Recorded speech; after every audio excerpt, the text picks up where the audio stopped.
Buen día, profesor. Y seguimos con la exposición en biología en equinos. Mi nombre es Andrés Alfonso Naya Bedoya, estudiante de medicina veterinaria primer semestre de la Universidad de Córdoba. Bueno, entonces recordemos lo que es un músculo. Ya sabemos que es un órgano de masa o tejido compuesto de fibra que mediante la contracción y la relajación sirve para producir movimiento en el hombre y los animales. Ya sabemos que hay músculos que no tienen movimiento, como hay otros que sí. Bueno, ahora estaremos hablando sobre los músculos del miembro anterior y tórax. Bueno, entonces tenemos el músculo subclavio, que lo tenemos aquí, interpretado por el número 3. Este músculo tiene su origen en la mitad craneal de la superficie lateral del esternón y cartílagos de las primeras y 4 costillas. Tiene su inserción en la aponeurosis que cubre el supraespinoso en su extremo dorsal y el falcio escapular.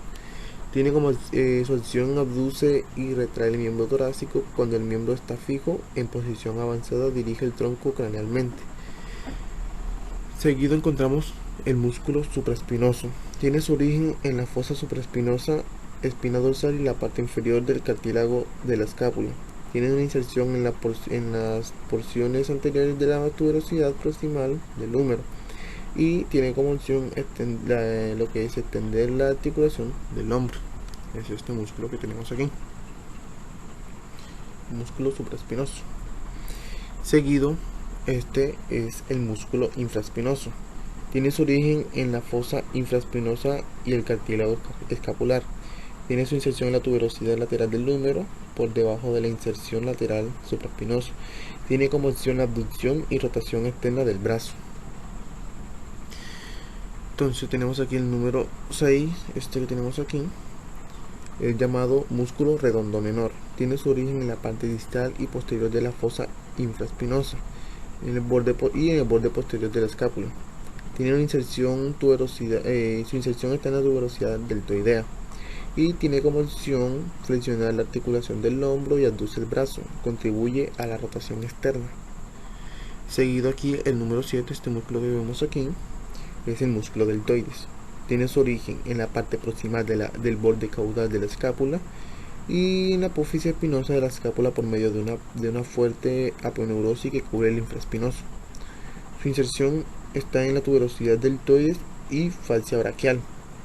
Tiene como opción flexionar la escápula y abduce el brazo.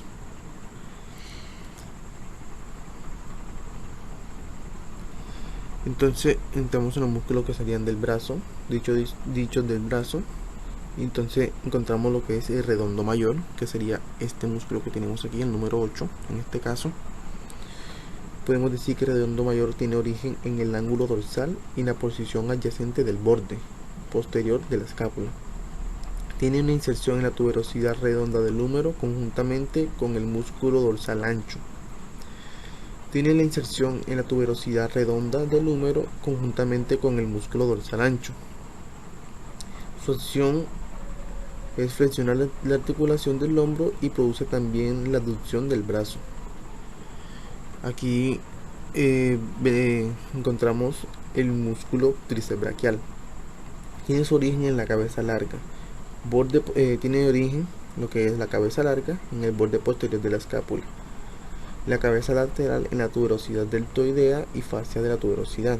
Y la cabeza medial en el tercio medio de la cara medial del húmero detrás y por debajo del tubérculo redondo. Tiene su inserción en la cabeza, lo que es la cabeza larga en la porción lateral y posterior del vértice del olecranón. La cabeza lateral, cara lateral del olecranón, tendón de la porción larga del tríceps y la cabeza medial en la porción medial y anterior del vértice del olecranón. Y tiene su acción que se extiende la articulación del codo. La cabeza larga también flexiona la articulación del hombro. Seguido, como he dicho acá, tenemos lo que es el bíceps braquial. Tiene origen en la tuberosidad de la escápula y su inserción está en la tuberosidad radial del ligamento medial de la articulación. Seguidito podemos encontrar, y su acción es la flexión a la articulación del codo. Fija el hombro el codo y el carpo de la posición erguida. Seguido encontramos el braquial, músculo braquial, que sería el 12 en este caso.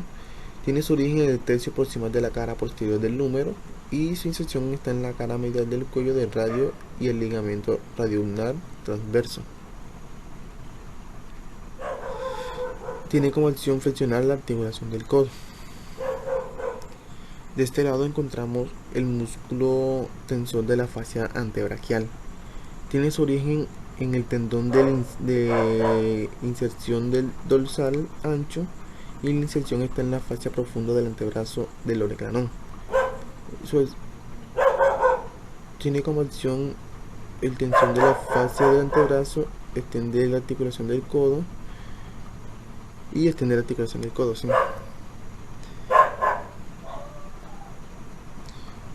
Tenemos también el extensor carporradial, que sería que tenemos aquí, el número 13.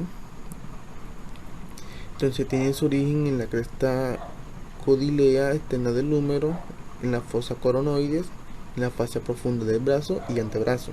Tiene su inserción en la tuberosidad del metacarpo y su acción es extender y fijar la articulación del carpo y flexionar la articulación del codo.